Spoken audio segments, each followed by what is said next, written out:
Baiklah, kita mulai saja. Bismillahirrahmanirrahim.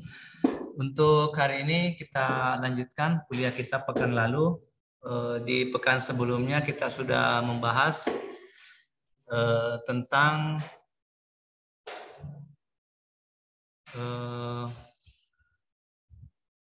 kurva beban ya, atau load curve. Kita sudah menyajikan perbedaan antara kurva beban harian, bulanan, tahunan, kemudian cara memplot sebuah kurva beban, kemudian apa perbedaan antara base load, intermediate cycling load, dan peak load. Yaitu tema-tema yang kita sajikan pekan sebelumnya. Untuk hari ini kita lanjut ke bagian yang berikutnya, masih di operasi ekonomis sistem tenaga. Kita akan membahas tentang base load and peak load plans atau perencanaan pembangkitan beban dasar dan perencanaan pembangkitan beban puncak. Baiklah.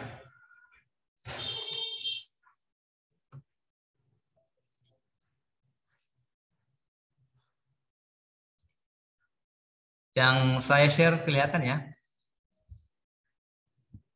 Kelihatan, Pak. Baik.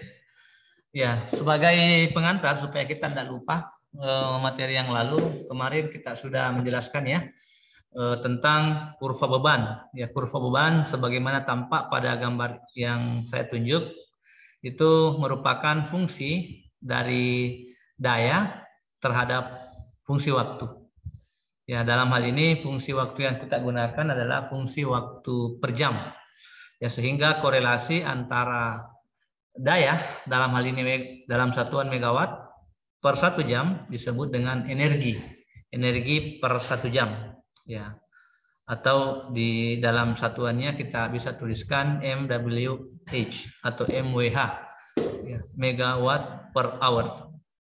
Nah, sekarang setelah kita memahami kemarin karakteristiknya bagaimana membuatnya, maka kita akan mencoba untuk melihat bagaimana pola perencanaan untuk menangani dua hal. Yang pertama adalah penanganan base load-nya dan penanganan peak load. Sebagaimana dibahas di minggu lalu, kita sudah tahu juga cara untuk memplot base load pada sebuah area tertentu. Dan kita sudah tahu juga cara memplot peak load pada sebuah kurva beban di waktu-waktu tertentu. Kita ulangi, intinya base load adalah daya yang harus dilayani oleh pembangkit secara kontinu dengan besaran tertentu pada sebuah area atau pada sebuah kelompok beban. Itulah disebut dengan base load. Dia memiliki besaran yang jelas, besaran yang tetap, dan syaratnya harus dilayani secara kontinu selama periode kurva beban. Dalam hal ini kalau kita menggunakan periode harian atau daily load curve, maka dia 24 jam. Kalau dia periodenya bulanan, maka dari hari pertama sampai hari ke-30 atau ke-31. Kalau periodenya tahunan, dari tanggal 1 Januari sampai dengan tanggal 31 Desember. Itu harus terlayani secara kontinu. Adapun di atasnya, antara peak load ada satu beban juga yang disebut dengan intermediate cycling load atau disebut juga dengan istilah yang lain intermittent cycling load.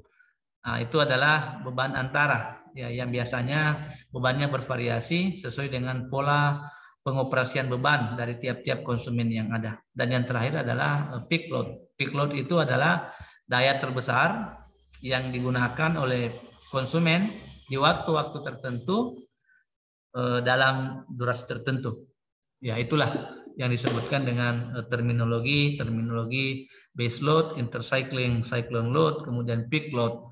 Nah, sekarang bagaimana kita menangani setelah ada demand? Ya, demand adalah kebutuhan ya, kebutuhan dari beban kita kemarin. Bagaimana menangani atau bagaimana melayani demand yang ada? Maka kita butuh supply. Ya, supply dalam hal ini adalah daya yang dibangkitkan oleh pembangkit.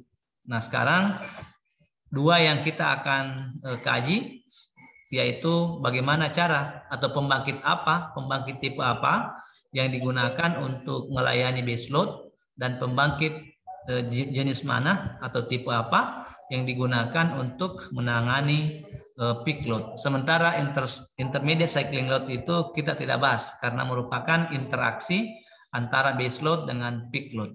Ya. Sekarang kita akan membahas dulu tentang base load. Ya, base load. Nah, sebagaimana yang disampaikan tadi, bahwa syaratnya, kriteria utamanya untuk base load adalah unit pembangkitnya harus dapat mengoperasikan daya, atau menyediakan daya secara kontinu. Pembangkit mana saja yang dipakai? Secara umum ada 6. Yang pertama adalah thermal, yang kedua adalah hydro, yang kedua adalah nuklir, yang keempat adalah wind, yang kelima adalah solar, yang keenam adalah run of rivers. Ini adalah pembangkit dilihat dari jenis energi primernya. Kalau kita reduksi ke dalam nama pembangkitnya, maka thermal itu disebut dengan PLTU, hydro PLTA, nuklir PLTN, wind PLTB, solar PLTD, dan run of rivers itu PLTA. PLTA juga merupakan salah satu jenis khusus dari pembangkit hydro secara umum. Ya, hydro ini umum ya, hydro ini umum. Run of rivers adalah merupakan salah satu teknik rekayasa untuk memanfaatkan energi air yang terdapat pada sungai supaya bisa dipakai untuk menggerakkan turbin air yang nantinya akan menggerakkan generator. Itu disebut dengan run of rivers. Akan dibahas lebih detail nanti di belakang. Kita lihat secara satu persatu bagaimana karakteristik dari setiap pembangkit yang ada. Kita bahas dulu thermal dan nuclear power plant. Ya. Kedua pembangkit ini merupakan pembangkit yang didesain khusus untuk melayani base load yang ada di bagian bawah sini ya. Mengapa? Yang pertama adalah alasan sumber energi primernya. Ya. Sumber energi primernya. Ya, sumber energi primer dari thermal itu berasal dari batu bara, dan kebanyakan batu bara sekarang masih sangat banyak dan harganya masih cukup ekonomis dibandingkan dengan pembangkit-pembangkit yang lain. Ya. Thermal yang dimaksudkan di sini adalah pembangkit listrik yang bahan bakunya adalah batu bara ya. Meskipun diesel juga nanti termasuk thermal juga. Yang kedua adalah nuklir. Di negara kita tidak banyak menggunakan nuclear power plant, sehingga kita untuk sementara mengabaikan saja nuclear power plant sebagai salah satu pembangkit yang digunakan untuk melayani beban dasar. Kriteria yang kedua adalah waktu operasi. Waktu operasi maksudnya adalah durasi yang dibutuhkan untuk membangkitkan daya dari keadaan offload ke keadaan full load. Ya, kemarin juga saya sudah ceritakan apa definisinya offload dan apa definisinya full load. Ya. Dalam bahasa yang lebih gampang, durasi yang dibutuhkan untuk membangkitkan daya dari 0 megawatt hours sampai dengan kapasitas mampunya. Dalam hal ini, secara teknis, pembangkit itu idealnya dibebani maksimum 80% dari daya mampunya. Kalau misalkan ada pembangkit yang memiliki daya terpasang 10 megawatt, maka dia hanya bisa dioperasikan secara ekonomis sampai dengan 8 megawatt saja.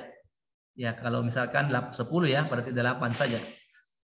Karena di atas 80% itu dia tidak lagi ekonomis. Ya. Untuk pembangkit thermal dan pembangkit nuklir ini, maka dia membutuhkan waktu 8 sampai 10 jam. Cukup lama ya. 8 sampai dengan 10 jam untuk bisa menghasilkan daya yang diinginkan atau daya maksimumnya seperti yang kita inginkan. Tolong diperhatikan baik-baik ya terminologi. Ada istilah daya mampu, daya terpasang, daya maksimum. Ya. Daya maksimum itu yang 80% tadi. Ya, kalau kita kembali ke kurva beban, kita sudah membahas kemarin, ini ada durasi waktu 8 sampai 10 jam. Taruhlah kita mengambil durasi yang 8 jam. Kalau kita mengingat-ingat kemarin, pola operasi beban, berarti jam ke nolnya itu jam 24.00, kita mulai mengaktifkan atau men-starting sebuah pembangkit termal atau PLTU dengan bahan bakar utama adalah bahan bakar coal atau batu bara, maka nanti pembangkit tersebut akan beroperasi ideal sesuai dengan daya maksimumnya yang 80% di jam 8 pagi. Ya, jam 8 ya, karena cukup lama dia butuhkan waktu. Ataukah jam 10 pagi. Jam 8 jam atau 10 jam tergantung dari kapasitas pembangkitnya. Semakin besar kapasitas pembangkitnya, biasanya semakin lama waktu yang dibutuhkan untuk mencapai kemampuan maksimumnya yang 80%. Sehingga dia cocoknya digunakan untuk melayani base load atau beban-beban dasar. Secara diagram, proses pembangkitan energi listrik atau proses pembangkitan daya listrik dengan menggunakan pembangkit termal atau nuklir adalah sesuai dengan grafik. Ya, kita membutuhkan coal, dalam hal ini batu bara yang sudah berbentuk fine powder. Fine powder itu maksudnya batu bara yang siap terbakar, ya, siap dibakar pada tempat pembakaran. Ya, tempat pembakaran disebut dengan boiler ya. Tempat pembakaran disebut dengan boiler.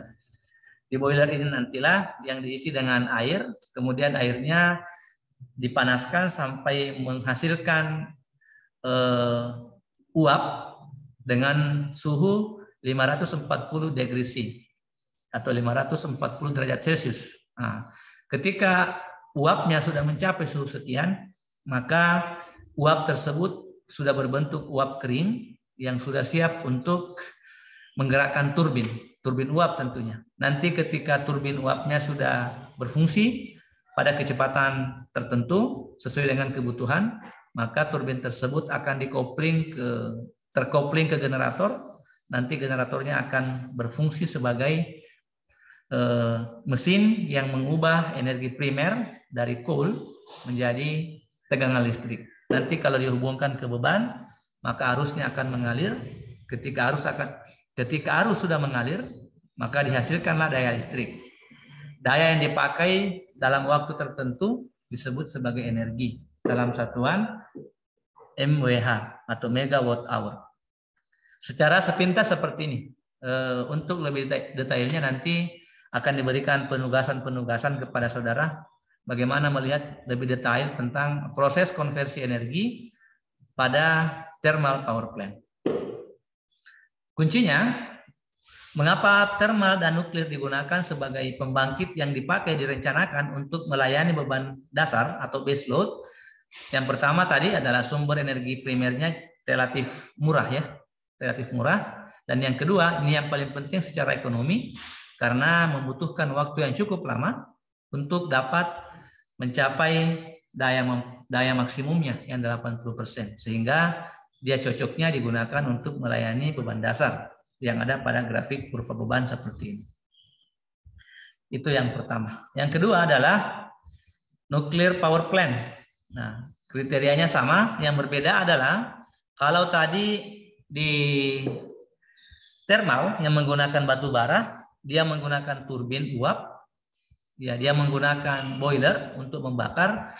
Kalau di sini boilernya diganti dengan reaktor, ya, reaktor nuklir.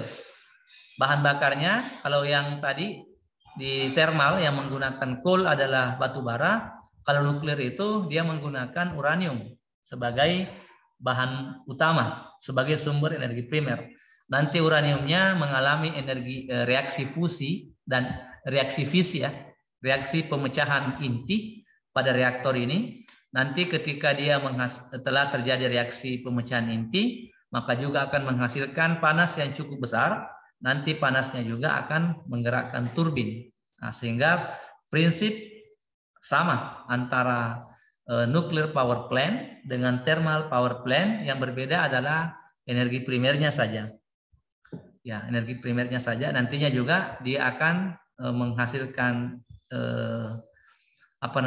uap panas yang dipakai untuk menggerakkan turbin. Turbin itulah yang merupakan penggerak mula dari generator. Generatornya tentunya generator sinkron ya, bukan generator induksi. Setelah generator berfungsi, menghasilkan tegangan, ketika ada arus yang mengalir, jika terpasang beban, muncullah daya listrik. Dalam waktu tertentu, menghasilkan energi listrik. Ya, nanti lebih jelasnya dalam bentuk penugasan saja. Keduanya digunakan untuk menangani beban dasar. Kita lanjut ke berikutnya, hydropower plant. Ya, hydro ini banyak macamnya. Ya, kita sebutkan saja hydro karena sumber energi utamanya adalah air. Ya, bukan sebenarnya airnya ya yang digunakan, tapi energi yang tersimpan pada air. Ada dua macam energi yang tersimpan pada air. Yang pertama adalah energi kinetik, yang kedua adalah energi potensial. Ya, jika speed atau kecepatan dari aliran air atau fluida air yang kita manfaatkan untuk menggerakkan turbin, maka kita memanfaatkan energi kinetik pada air. Akan tetapi kalau kita menggunakan ketinggian level atau ketinggian head dari air terhadap permukaan yang lain, dalam hal ini permukaan turbin, maka kita menggunakan energi potensial pada air. Jadi bukan airnya yang digunakan, tapi energi yang tersimpan pada air. Ya, makanya didefinisikan dengan hydro, bukan didefinisikan dengan water power plant, tapi hydro power plant. Hydro ini lebih cenderung menceritakan tentang fluida, atau fluida itu dalam istilah teknik mesin disebut dengan material yang mengalir, fluida. Boleh air, boleh gas, dan boleh minyak. Itu semua disebut dengan fluida. Intinya fluida adalah material yang bergerak melalui media tertentu. Itulah disebut dengan fluida. Kalau di pembangkit hidro, dia menggunakan media air. Sehingga nantinya air tersebut dapat dimanfaatkan energinya, baik potensial maupun kinetik. Ya. Hydropower plant ini, nanti akan saya jelaskan hydro mana yang dimaksudkan. Hydropower plant ini juga digunakan untuk melayani beban dasar. Mengapa? Dia membutuhkan waktu kurang dari 2 jam. Dia cukup lama juga, kurang dari 2 jam untuk mengoperasikan turbin agar bisa menjadi penggerak mula generator. Dengan catatan, ini ada catatannya, dia hanya digunakan sebagai pembangkit yang menyuplai base load dalam kondisi kebanyakan air atau musim hujan saja. Makanya kemarin pada saat kita membahas tentang load curve, ada 2 parameter atau 2 faktor yang mempengaruhi bentuk kurva beban. Yang pertama adalah musim, yang kedua adalah waktu pengoperasian. Nah, hal ini kita lihat sekarang di pembangkit. Musim juga sangat berpengaruh pada pemilihan pembangkit dalam perencanaan penanganan beban. Di musim hujan, hydropower plant digunakan untuk menangani base load. Tapi di musim kering, di mana water storage-nya kurang, tidak banyak, maka biasanya hydropower plant justru dipakai untuk menangani intermediate cycling load. Ya, intermediate cycling load. Seperti tadi, untuk bisa menggunakan energi air sebagai energi primer dalam menghasilkan energi listrik, maka ada 3 parameter yang harus ada untuk semua jenis pembangkit hidro. Yang pertama, mesti ada water storage. Ingat ya, ini sudah berubah istilahnya, bukan lagi hydro storage, tapi menjadi water storage. Water berarti airnya sendiri. Ya, ada water storage. Apa yang dimaksudkan dengan water storage adalah tempat untuk menampung air. Biasa kita istilahkan dengan dam, ya, dam. Dam itu adalah water storage yang kemudian dipakai untuk menyimpan air sementara sambil kita rekayasa untuk digunakan energinya, baik kinetik maupun potensial. Ya, setelah ada water storage-nya atau damnya, maka dibutuhkan lagi satu yang disebut dengan open valve. Open valve ini adalah input dari turbin. Ya, ketika valve-nya ditutup, maka turbinnya tidak mendapatkan input, turbin tidak bekerja. Ketika valve-nya dibuka, maka turbinnya mendapatkan supply air, maka turbinnya akan berguna. Itu ya, mesti ada 3 parameter untuk bisa membangkitkan energi dengan menggunakan hydro sebagai sumber, yaitu ada water storage-nya. Ini dam ya, bukan sungainya. Sungai itu adalah media untuk mengalirkan air, direkayasa oleh manusia. Bagian ujungnya biasa, bagian hulunya ya, bukan hilirnya, bagian hulunya di pegunungan biasa di dam, dibuatkan bendungan supaya dia bisa menjadi water storage. Nanti di sana juga dibuatkan rekayasa, baik menggunakan run of river maupun menggunakan non run of rivers. Ya, atau bisa menggunakan 2 macam turbin. Jika menggunakan run of rivers, maka dia menggunakan turbin Kaplan. Kalau dia menggunakan non run of rivers atau langsung menggunakan kekuatan sungai langsung, maka dia menggunakan turbin Prancis. Ya, nantilah cerita itu akan Anda lihat lebih detail. Oke, itu untuk hydro power plant. Dia merupakan sebuah pembangkit dalam keadaan tertentu di musim hujan, maka dia dipakai untuk menangani base load. Untuk kondisi tidak hujan atau musim kemarau, di mana water storage-nya kurang, nilainya kurang airnya, maka kemungkinan dipakai untuk menangani intermediate cycling load. Lanjut. Yang berikutnya adalah wind dan solar power plant. Wind ini adalah sumber energi terbarukan, ya. Sama juga dengan air, energi terbarukan juga. Bedanya kalau wind itu ada istilah baru dan terbarukan. Kalau hydro bukan saja, bukan baru, energi terbarukan. Kalau wind dan solar energi baru dan terbarukan. Apanya yang baru? Teknologinya, penemuannya baru, dan dia juga terbarukan. Kenapa terbarukan? Karena energinya itu tidak habis, disiapkan oleh alam. Sama dengan air juga, tidak akan habis. Yang mungkin berkurang hanya volumenya saja, tapi airnya tidak akan berkurang. Sama dengan wind, angin tidak akan habis, hanya volumenya yang perlu dikontrol. Kalau kebanyakan tidak bisa digunakan, kalau kekurangan juga tidak bisa digunakan. Ya, andaikan angin itu bisa digunakan dalam keadaan sangat banyak, maka ada nanti pembangkit namanya pembangkit listrik tenaga badai. Ketika terjadi badai, bisa dimanfaatkan. Belum ada saat ini. Justru ketika badai itu bisa menghancurkan pembangkit kita ya, bisa menghancurkan turbin angin yang ada. Demikian solar. Solar power plant juga merupakan bentuk energi baru dan terbarukan karena energi foton dari matahari. Ingat ya, solar power plant tidak memanfaatkan energi panas matahari. Jangan sampai salah kaprah. Ya.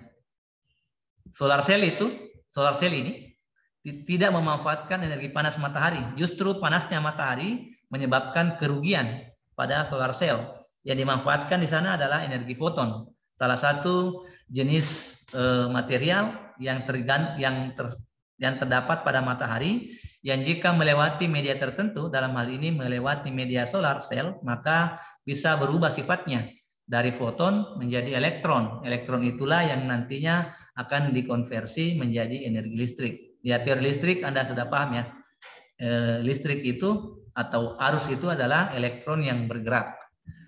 Nah, kedua jenis pembangkit ini juga dipakai untuk menangani base load. Mengapa? Pertama adalah keberadaannya yang tidak dapat dikontrol. Ya, keberadaannya tidak dapat dikontrol. Yang kedua adalah nilainya yang kecil. Ya, daya yang dibangkitkan oleh PLTB dengan PLTS itu relatif kecil. Karena kecilnya itu, maka dia dihybrid dengan pembangkit termal. Nah, tadi kita sudah tahu termal itu dipakai untuk melayani beban dasar, otomatis wind dan solar juga ikut melayani beban dasar. Ini saya ceritakan untuk kondisi Indonesia. Untuk kondisi di luar negeri mungkin sudah ada pembangkit Bayu PLTB yang sudah dipakai untuk melayani beban puncak. Sudah ada mungkin. Di Denmark itu hampir 50% sumber energinya sudah menggunakan energi bayu, karena dia sudah menggunakan pembangkit listrik tenaga bayu onshore, ya, di permukaan laut. Dia sudah bisa membuatnya, ya, onshore dengan offshore. Kalau kita di Indonesia baru di offshore saja, hanya bisa membangun PLTB di puncak-puncak gunung. Padahal yang lebih bagus sebenarnya di laut. Ya, hanya saja karakteristik laut Indonesia itu adalah rata-rata laut dalam, sehingga laut dalam itu susah membangun, susah membuat manufacturingnya karena ada arus laut di dalamnya. Lebih tinggi barangkali biaya pembangunannya, biaya investasinya dibandingkan dengan biaya ekonomisnya, sehingga belum digunakan. Ya, untuk kondisi kita di Indonesia, wind dan solar power plant juga digunakan untuk menangani base load. Berikutnya adalah run of rivers. Nah, ini saya berbicara khusus tentang bagian spesifik dari hydro. Hydro ini bagian khusus, run of rivers ini bagian khusus dari hydro power plant. Ya, apa bentuk rekayasa yang dibuat? Bentuk rekayasa yang dibuat adalah dengan cara membelokkan arah aliran sungai. Kalau ada di sini yang di kelas ini orang Pinrang dan pernah ke Bakaru, dam di Bakaru itu tidak dipakai untuk menampung air. Tidak dipakai untuk menampung air, tapi dipakai untuk membelokkan sungai. Membelokkan arah aliran sungai. Dibelokkan ke sebuah tempat yang namanya water tunnel atau terowongan air. Ya, water tunnel ada dua di sana, dua water tunnelnya, ada dua terowongan airnya, hanya saja yang berfungsi cuma satu. Ya, setelah dibelokkan ke pegunungan melalui sebuah terowongan, maka nanti di puncak gunung itu didesain sebuah tempat yang disebut dengan sustained. Ya, sustained itu yang ini, yang ada di gambar ini. Sustained inilah yang dipakai untuk menghubungkan muara dari water tunnel ke ujung dari penstock atau pipa pesat. Ini yang ke bawah ini pipa pesat. Ya. Di penstock, di sustained ini, di surge tank dalam bahasa Inggrisnya surge, sustained inilah yang dipakai untuk menghubungkan antara ujung dari water tunnel ke pangkal dari pipa pesat. Saya katakan tadi bahwa run of rivers merupakan teknologi yang digunakan untuk memanfaatkan energi potensial dari air. Di mana energi potensialnya ada? Di sini, di pipa pesat inilah. Kecepatan aliran air inilah yang dimanfaatkan oleh turbin, dalam hal ini turbin Kaplan, ya, bukan turbin Prancis. Oleh turbin Kaplan untuk menggerakkan nanti generator. Jadi kalau dia menggunakan run of rivers, pasti dia punya penstock. Penstock inilah media yang dipakai untuk mengambil energi kinetik yang ada pada air, dipercepat kecepatan airnya, sehingga kecepatan air itulah yang dipakai oleh turbin Kaplan untuk menggerakkan atau untuk memutar generator. Sehingga dia adalah salah satu tipe pembangkit hidro yang khusus dirancang untuk menangani base load atau beban dasar pada pembangkit. Ya, ini berlangsung baik pada musim banyak air maupun pada musim kurang air, karena memang direkayasa sedemikian rupa sehingga sungainya itu mampu beroperasi sepanjang tahun. Itulah alasannya sehingga tidak semua sungai boleh dibuat menjadi PLTA, ada karakteristik khususnya. Yang paling bagus jika sungainya bisa dibelokkan, bisa dibuat menjadi run of rivers. Dan di Sulawesi Selatan satu-satunya itu hanya ada di Bakaru. Untuk pembangkit-pembangkit yang lain di sungai-sungai lain di Sulawesi Selatan, dia menggunakan mekanisme yang kedua, yaitu menggunakan mekanisme energi potensial, hanya memanfaatkan saja ketinggian level air terhadap dam yang ada di bawahnya, seperti di bilik-bilik. Dia tidak menggunakan mekanisme run of rivers, tapi dia menggunakan mekanisme ketinggian air, ya, ketinggian head. Dan dia juga menggunakan turbin yang lain. Turbin yang digunakan adalah disebut dengan turbin Prancis. Ya, turbin Prancis itu turbin yang bergerak jika diberikan energi potensial. Ya, model turbinnya menghadap secara horizontal. Kalau ini secara vertikal. Itu bedanya. Bagaimana nanti bekerjanya? Nanti akan ada penugasan ke Anda mencari tahu secara lebih detail bagaimana benda-benda yang saya ceritakan tadi bekerja. Simpulannya, runoff reverse merupakan tipe pembangkit hidro yang khusus dipakai untuk menangani base load. Ya, sehingga untuk kesempatan ini insight yang kita dapatkan, Anda bisa membedakan tipe pembangkit apa yang digunakan untuk melayani beban-beban dasar. Ya. Berikutnya adalah kita masuk ke peak load. Ya, tadi sudah dibahas tentang base load. Sekarang peak load. Ya, peak load. Beban puncak. Kalau tadi beban dasar sudah kita tahu ada hydro secara umum. Dalam hal ini runoff reverse. Kemudian ada thermal. Thermalnya adalah thermal yang dihasilkan dari batu bara dan juga nuklir. Sekarang untuk peak load kembali muncul hidro, tapi hidro yang mana nanti akan diceritakan. Yang kedua adalah pump storage, yang ketiga adalah diesel, yang keempat adalah gas. Kalau begitu, untuk beban puncak, perencanaan pembangkit yang digunakan untuk penanganannya, untuk menangani beban di sini, untuk menangani demand yang ada dari supply, digunakan hydro pump storage. Ya, hydro tipe pump storage. Dan tipe yang kedua tadi, tipe yang menggunakan turbin Francis. Seperti di bilik-bilik itu dipakai khusus untuk menangani peak load saja, untuk tambahan pembangkit jika terjadi beban puncak. Yang kedua adalah diesel, yang ketiga adalah gas. Mengapa seperti itu? Kita bisa lihat. Ini adalah model ya, model hydropower plant yang tidak menggunakan runoff reverse. Kita lihat dia menggunakan mekanisme perubahan tinggi saja. Ya, di sini adalah damnya, dam bilik-bilik begini. Kemudian dialirkan airnya langsung ke turbin Francisnya. Kalau tadi dia menggunakan penstock, kalau ini tidak pakai penstock. Ya, dari sini dia buatkan saja saluran karena dia hanya menggunakan energi potensial pada air, bukan dari kinetiknya. Khusus untuk hydropower plant yang digunakan untuk menangani beban puncak ini waktunya terbatas. Dia hanya ada jika kondisinya ready water. Apa itu ready water? Ya, kalau kita di Indonesia dalam musim penghujan, sebenarnya fungsi pembangkit tipe ini adalah hanya untuk mencegah banjir di daerah perkotaan.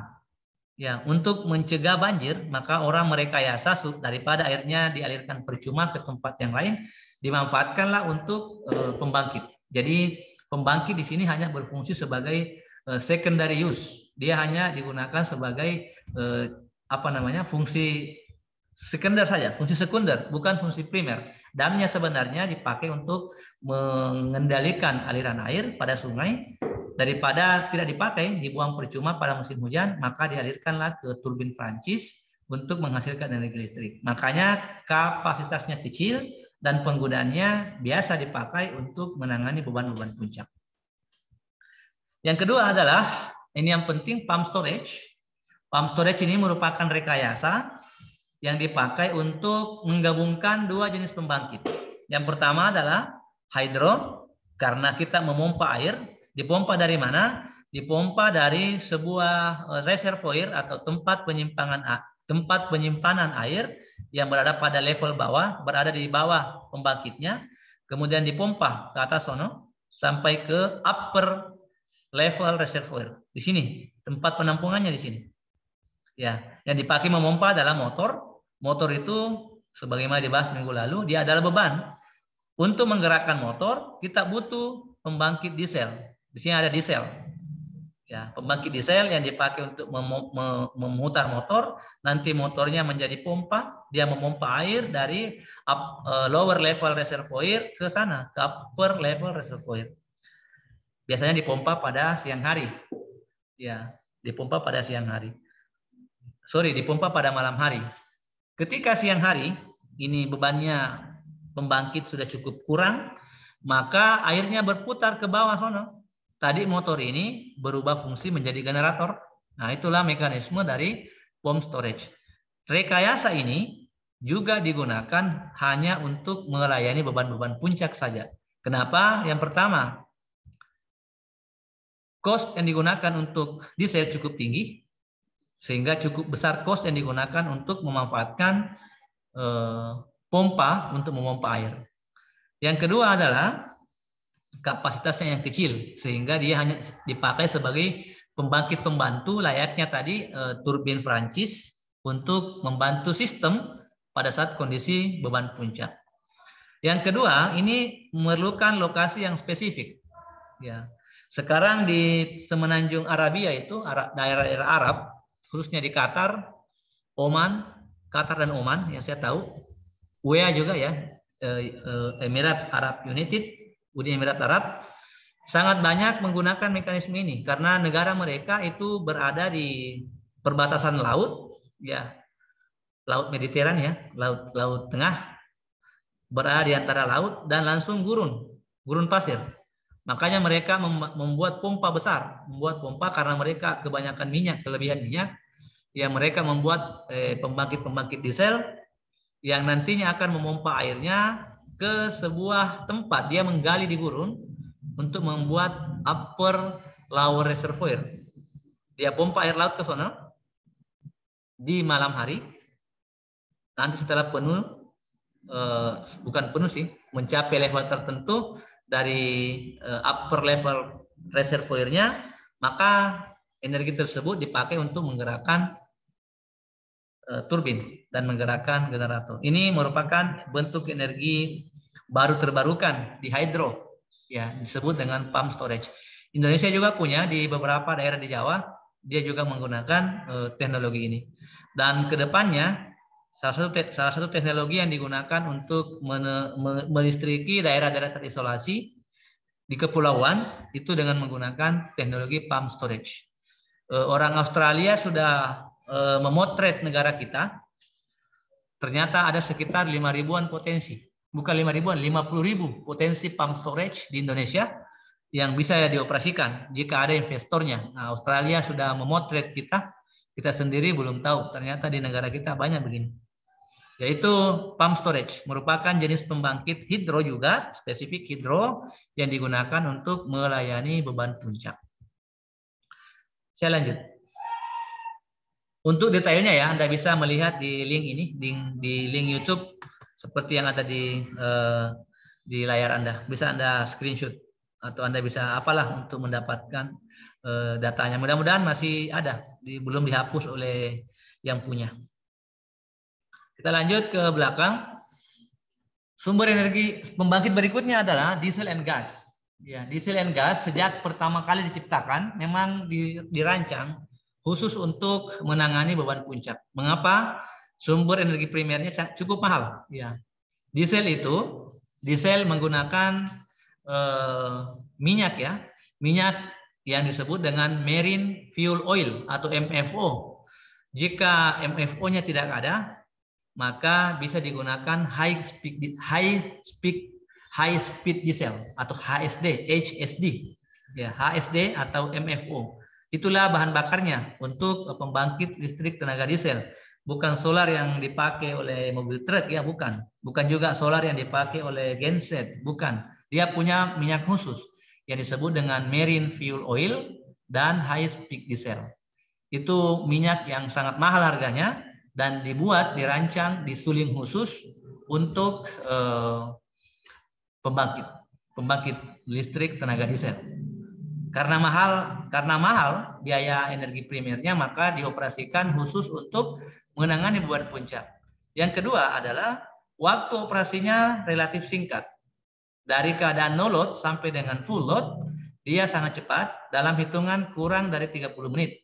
Dia sudah boleh membangkitkan energi maksimum untuk bisa menghasilkan full load, sehingga dia cocok dipakai untuk menangani beban puncak. Yang kedua adalah gas. Gas ini jangan bayangkan gas yang kita pakai memasak ya, bukan yang itu. Gas yang digunakan adalah gas yang sudah dicairkan. Kalau kita punya di badak, namanya adalah LNG, liquid natural gas, atau NGL, natural gas liquefaction. Nah, itu adalah gas-gas yang dicairkan khusus untuk digunakan di pembangkit. Ya, hanya saja di Indonesia pembangkit listrik tenaga gas ini kebanyakan menggunakan gas alam, ya natural gas yang belum dicairkan sehingga tingkat efisiensinya sangat rendah.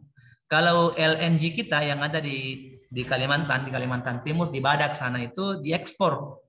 Tidak ada dipakai di Indonesia, diekspor ke Jepang. Hampir semuanya ke Jepang. Di Jepang dipakai untuk mensuplai. Mengapa diekspor ke sana? Karena dia yang mampu beli dengan harga ekonomisnya untuk digunakan sebagai sumber energi pemanas. Ya, sumber energi heater di Jepang ketika musim dingin. Sehingga NGL kita jarang digunakan untuk menjadi bahan bakar pembangkit listrik tenaga gas. Intinya, kedua pembangkit ini dirancang khusus untuk melayani beban-beban puncak.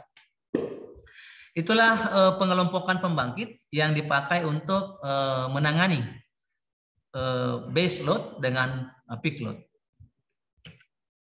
Yang berikutnya adalah bagaimana kriteria pemilihan power plant. Kriteria pemilihannya sesuai dengan topik kita hari ini. Ya, kriteria pemilihannya baik yang digunakan untuk melayani base load maupun peak load harus memiliki 3 kriteria umum. Yang pertama adalah harus tersedia sumber energi primernya. Ya, harus tersedia. Harus tersedia sumber energi primernya. Kemandirian energi, ya, kemandirian energi sebuah tempat, sebuah daerah, sebuah pulau sangat tergantung dari sini. Sangat tergantung dari sini. Sangat tergantung dari tersedianya energi primer. Ya, saya ceritakan kemarin Singapura itu merupakan sebuah pulau kecil yang merupakan negara maju di Asia Tenggara yang sebenarnya tidak punya sumber energi primer. Tapi dia dianggap dalam tanda petik cukup mandiri di bidang energi. Mengapa? Karena dia mengandalkan mekanisme atau memanfaatkan dengan sangat bagus posisi negaranya sebagai negara penghubung, ya, channel dengan negara-negara lain. Makanya di sana yang paling berkembang adalah bisnis tentang pelayanan atau service business. Ya, pelayanan semuanya, jasa dan pelayanan itu yang berkembang di Singapura. Energi Singapura itu bukan berasal dari negaranya, tapi dia berasal dari Australia Utara. Ya, dia dia mengalirkan energi melalui kabel bawah laut dari Australia Utara ke Singapura. Tidak melewati Indonesia, tapi tidak mengambil energi Indonesia. Itu yang pertama, tersedianya sumber energi primer. Yang mana energi primer? Semua yang diceritakan tadi. Hidro, kemudian nuklir, kemudian angin, foton, maupun minyak dan gas. Itu semua sumber energi primer. Yang kedua adalah cost-nya. Cost-nya. Kalau tidak tersedia energi primernya, maka dibutuhkan cost khusus, biaya khusus untuk penyediaan energi primer. Singapura menggunakan yang ini. Dia menghasilkan uang sedemikian rupa banyaknya untuk menyediakan energi primer. Kalau kita di Indonesia, keduanya, sumber energi primer kita juga tidak banyak-banyak amat, maka butuh juga cost untuk bisa membeli minyak. Ya, dulunya kita merupakan negara pengekspor minyak, sekarang menjadi pengimpor minyak. Ya. Meskipun sekarang ada CPO, ya, minyak yang berasal dari tumbuh-tumbuhan yang katanya hoaxnya bisa digunakan sebagai minyak atau bahan bakar pesawat udara. Itu baru dalam tahap penelitian, belum sampai ke sana. Yang ketiga, yang terakhir adalah waktu operasi power plant dari no load ke full load.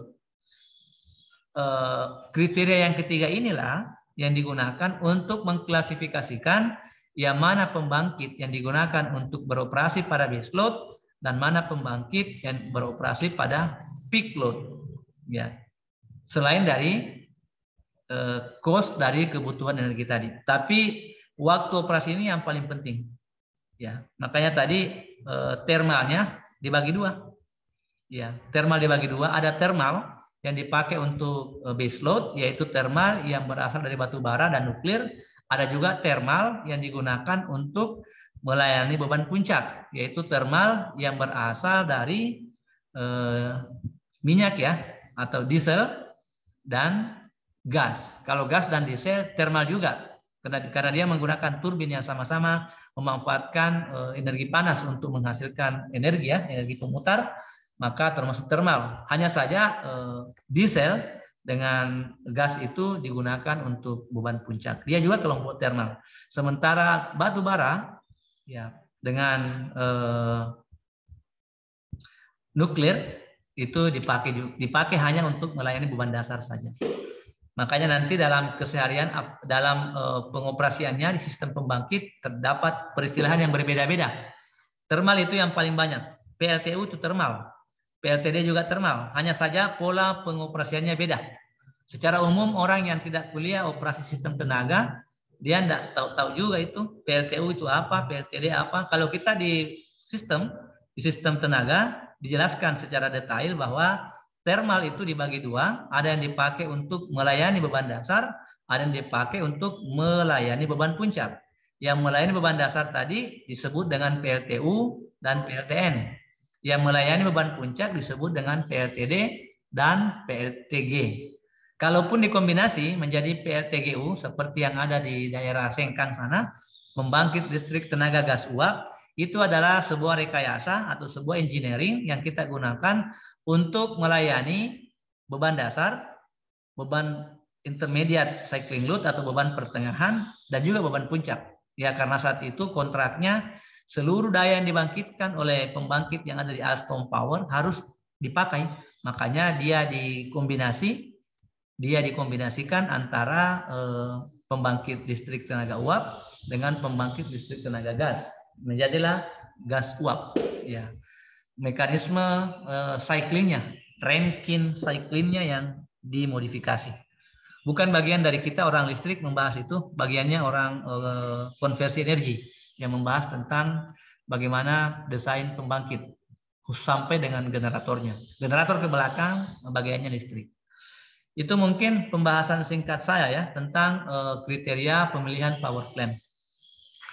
Nanti ke depannya di sini ketika kita minggu depan insya Allah kalau masih panjang umur kita akan bercerita tentang average load atau beban rata-rata. Ini kita akan menghubungkan dua unsur ya, menghubungkan antara sisi beban di sini seperti yang saya gambarkan kemarin dengan sisi pembangkit di sana. Ya. Jadi kalau misalkan kita akan menghitung beban rata-rata di sebuah kurva beban tertentu, harus tahu dulu pembangkit apa yang dipakai. Untuk kajian ini saya hanya membatasi pada thermal power plant saja. Thermal power plant. Thermalnya tadi sudah ditahu ya, ada thermal yang dipakai untuk melayani beban dasar, ada juga thermal yang dipakai untuk melayani beban puncak. Kalau kita berbahasa thermal berarti keduanya. Jika dia dioperasikan untuk melayani keduanya, maka di sana bergabung antara batu bara dan diesel.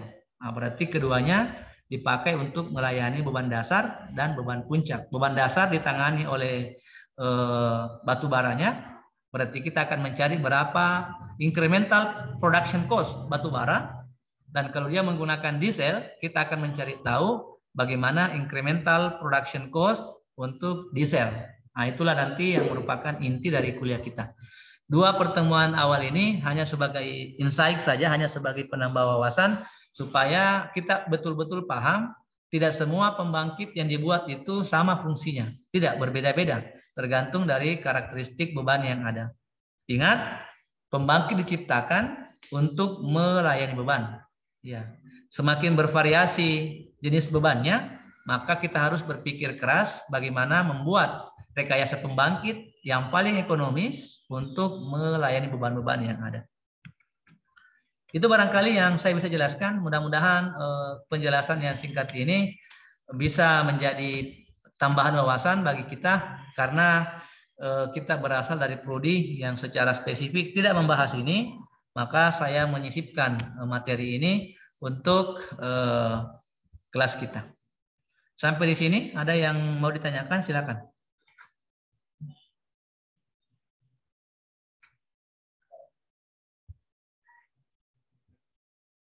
Ada yang mau ditanyakan? Halo? Saya Pak. Ya, silakan. Ini Pak, di kriteria pemilihan pembangkit tadi Pak, Bisa ke sana dulu slide-nya, Pak. Saya buka lagi ya.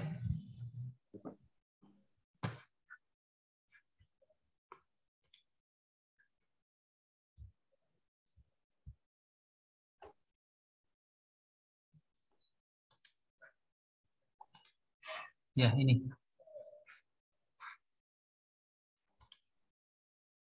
Di yang slide kriteria itu tadi, Pak, pemilihan. Nah, ini. Ya, Ya. ini dia, Pak. Berarti ini ya, Pak, kalau misalnya suatu tempat tidak tersedia sumber energi primer, dia kan harus menyediakan kos untuk penyediaan energi primer. Yeah. Berarti energi primer yang bisa dia datangkan dengan kos itu terbatas ya, Pak, karena seperti kan misal energi, kalau misal tempat itu tidak terlalu terang, tidak terlalu terpapar dengan sinar matahari, berarti dia tidak bisa menyediakan sumber energi surya tadi. Begitu. Iya, makanya di kajian kita sistem ketenagalistrikan seperti yang saya jelaskan minggu lalu kan ada beberapa subsistem ya. Yang pertama pembangkit. Setelah pembangkit ada namanya jaringan transmisi. Ya, untuk menjawab pertanyaannya, bagaimana kalau sebuah daerah tidak ada sumber energi primernya? Apakah dia harus tidak berlistrik? Tidak. Makanya kita membangun jaringan tenaga listrik dalam bentuk jaringan transmisi. Untuk mengadakan pembangunan jaringan transmisi, maka dia membutuhkan cost yang luar biasa besarnya. Cost inilah cost yang dibutuhkan untuk membangun jaringan transmisi itu yang disebut sebagai cost untuk penyediaan energi primer. Dipaham maksudnya? Iya, Pak, ya, Pak. Ya. Contoh. Makassar, kalau kita melihat-lihat di Makassar, apa sih energi primer kita? Dulu, sewaktu pembangkit listrik tenaga uap di Tello masih berfungsi, bebannya kebetulan berseberangan dengan pembangkitnya. Sehingga kita sebenarnya di Makassar saat itu tidak butuh yang namanya jaringan transmisi. Kita tidak perlu membuat tidak perlu menyediakan kos besar untuk membangun jaringan pembangkit. Membangun tower transmisi, jaringan pembangkit, jaringan gardu induk dan macam-macam, tidak perlu. Karena pusat pembangkit ada di pusat beban. Jadi kalau dibangkitkan langsung disalurkan saja ke bebannya. Itu cerita yang pertama. Seolah-olah di daerah itu ada pembangkitnya dan juga sekaligus pusat bebannya. Makanya tadi saya ceritakan saya ceritakan Singapura ya, supaya ada bayangan bahwa jarak antara Singapura dengan Darwin itu Australia Utara ada kan sekian ratus kilometer ya jaraknya. Nah sekarang bagaimana caranya Singapura untuk membeli energinya Australia ke negaranya? Singapura butuh kos besar. Kos apa? Satu, untuk membeli energi primernya. Yang kedua, untuk membayar biaya transmisinya. Sehingga kos itu mesti disiapkan oleh Singapura untuk kemudian mendapatkan energi dari Australia. Energi primernya di mana? Di Australia. Dipakai di mana? Di Singapura. Kos yang dibutuhkan oleh Singapura untuk membiayai dua hal. Satu, pembangkitan yang ada di Australia, di Darwin. Dan yang kedua adalah kos untuk penyalurannya. Makanya ada dua yang mereka bayar. Itu yang saya maksudkan. Oh iya, Pak, ya, Pak. Berarti energi itu sudah dalam bentuk energi listrik ya, Pak? Benar. Yang ditransmit. Betul, iya. Ya tadi saya hanya menceritakan, nanti kan kalau kuliah kita ke depannya, kita menceritakan terdapat sebuah thermal power plant. Kalau saya tidak bahas hari ini tentang apa itu thermal dan dipakai untuk apa, kita akan bingung. Sebuah thermal power plant dipakai untuk melayani sebuah beban dasar. Kalau begitu thermalnya ini kita deskripsikan thermal apa yang dia maksudkan, PLTU pastinya ya, yaitu pembangkit listrik tenaga uap yang bahan bakarnya batu bara. Kan gitu ya. Kalau begitu nanti ketika kita menceritakan tentang incremental production cost, grafik atau biaya operasi pembangkit untuk pembangkitannya, biaya energi primernya, biaya energi apa yang kita cari. Tentunya berapa biaya yang dipakai untuk membeli batu bara per kilogramnya atau per sekian tonnya. Nah, itu yang dimaksudkan. Itulah biaya energi primernya. Biaya energi primernya adalah biaya yang dipakai untuk menghadirkan batu bara. Apa maksudnya ya? Iya, paham, Pak. Nah, batu bara nanti dipakai untuk memanaskan boiler. Batu baranya dibakar, gitu ya. Ada boiler, boiler itu tempat memanaskan air lah, begitu gampangnya. Nanti ketika airnya panas menghasilkan uap. Uapnya sudah bisa memutar, kan uap itu punya kekuatan besar ya. Kalau mau eksperimen kecil, maki saja uap, maki saja air di sebuah panci, kemudian tutup rapat-rapat. Nanti ketika dia sudah beruap, tutupnya akan terangkat itu. Itulah energi uap. Energi uap inilah yang dipakai untuk memutar turbin uap. Ya, ketika turbinnya muter, maka akan memutar generator, kan gitu ya. Generatornya muter menghasilkan energi listrik. Nah, kajian kita adalah energi listrik yang dihasilkan dari batu bara, kan gitu.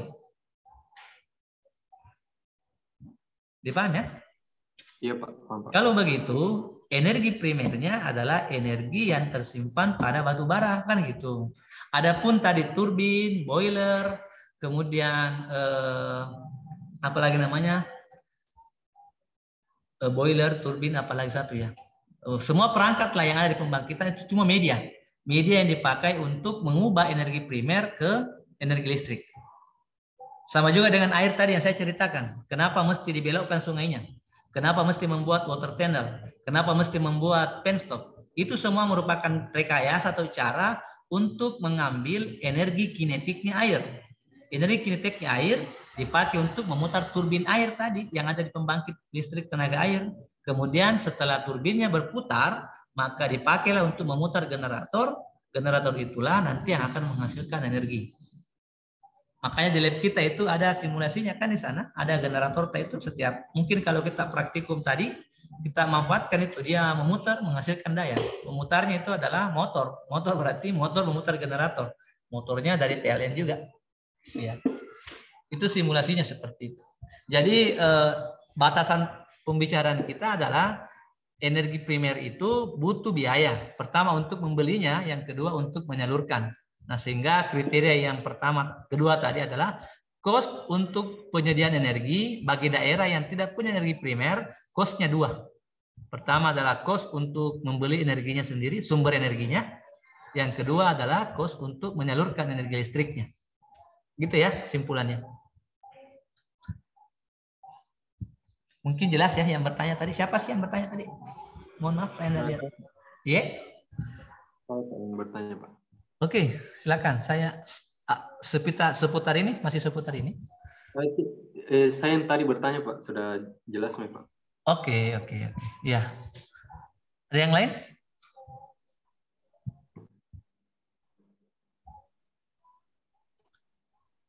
Ya. Mungkin kalau di kelas ini ada dari energi, dia lebih paham itu. Karena mereka memang fokusnya tentang bagaimana mengubah energi. Dari energi, sumber energi primer ke listrik. Ya, silakan yang mau bertanya.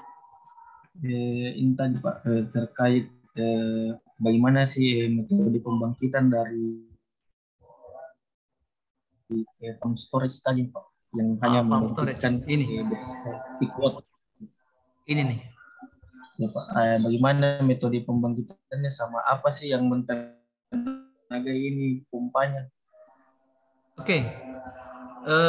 Kalau disimak tadi saya sudah jelaskan, saya ulangi saja. Yang pertama pertanyaannya apa sumber energi primernya ya? Sumber energi primernya air. Ini air yang mau dipompa ini. Tentunya untuk mendapatkan air perlu sumber air. Boleh danau, boleh laut, boleh sungai. Tapi sungai tidak mungkin karena sungainya kan bergerak ya. Danau lah, danau. Yang kedua, diesel. Ini yang dipakai untuk memompa adalah diesel. Diesel dipakai untuk memompa air dari sumber air ke sebuah penampung buatan. Kalau di sini disebutkan dengan istilah upper level reservoir. Kenapa dikatakan upper? Karena lokasinya jauh lebih tinggi dibandingkan dengan lokasi turbinnya. Ini turbin di bawah ini. Ini turbin, ini adalah motor penggerak.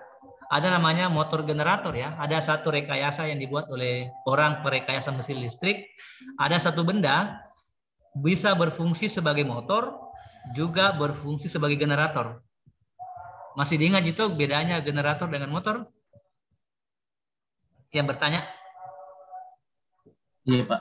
Ya, motor itu adalah mesin listrik yang berfungsi jika diberikan energi listrik atau disuplai energi listrik, dia berfungsi. Kalau generator adalah sebuah mesin yang mengkonversi energi non listrik ke listrik, kan begitu. Nah, yang di bawah ini yang ada saya tunjuk dengan pointer adalah motor generator. Pertanyaannya, kapan menjadi motor? Dia menjadi motor untuk Indonesia, untuk kasus Indonesia saya ceritakan, dia menjadi motor untuk memompa air dari sumber air ke sini, upper level reservoir. Ya. Dia pompa air ini, dipompa ke sana ke atas, sono sampai ke sini. Biasanya kalau Indonesia dipompanya di malam hari, bukan di siang hari. Karena Indonesia itu siang hari bebannya kecil, dia hanya beban-beban kecil saja, belum semuanya penerangan menyala. Kalau Indonesia ya, di malam hari pompa ini berhenti. Ini pompa ini berhenti, artinya dia tidak lagi mengkonsumsi energi listrik. Kalau begitu, mesin ini berubah status menjadi generator. Generator apa? Generator yang digerakkan oleh turbin air.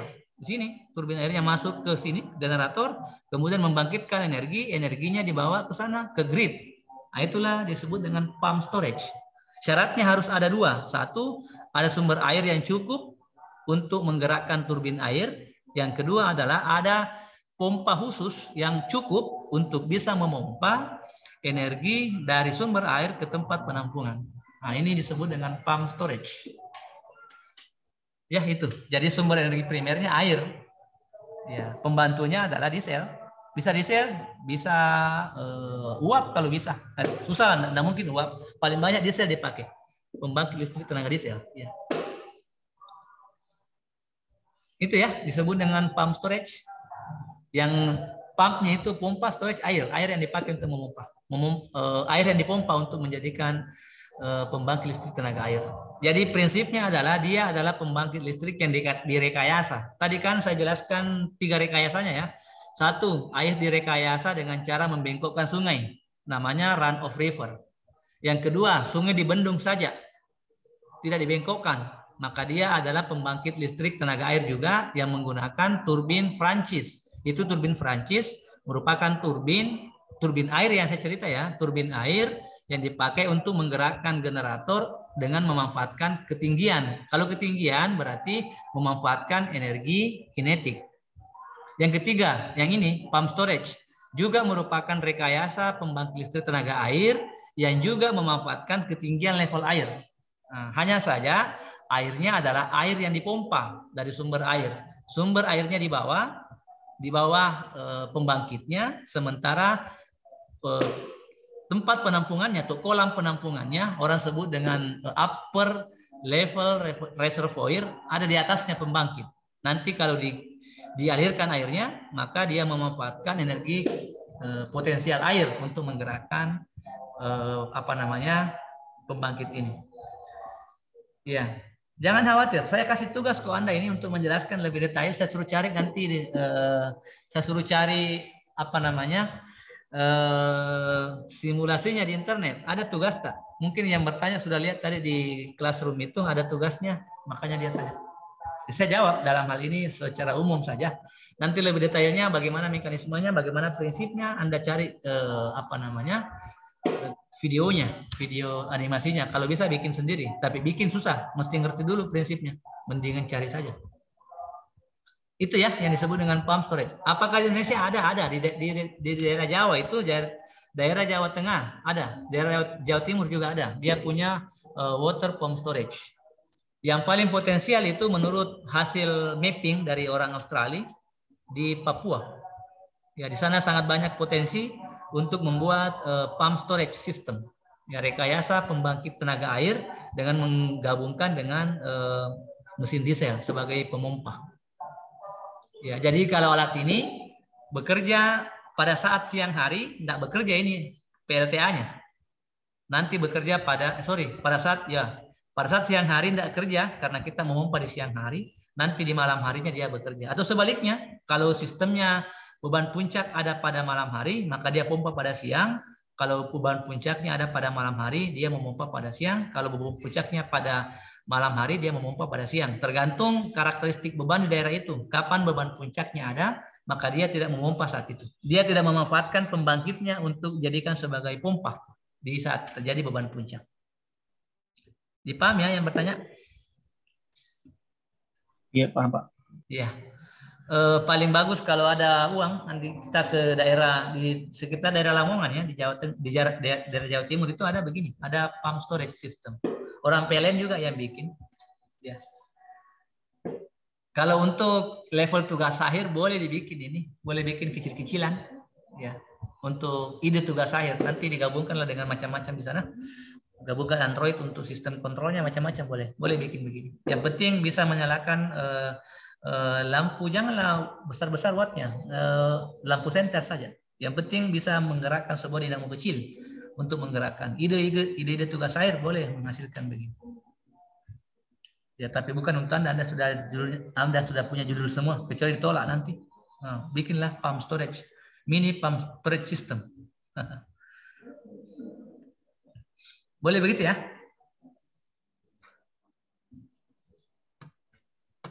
Oke, yang lain? Ada lagi pertanyaan yang lain?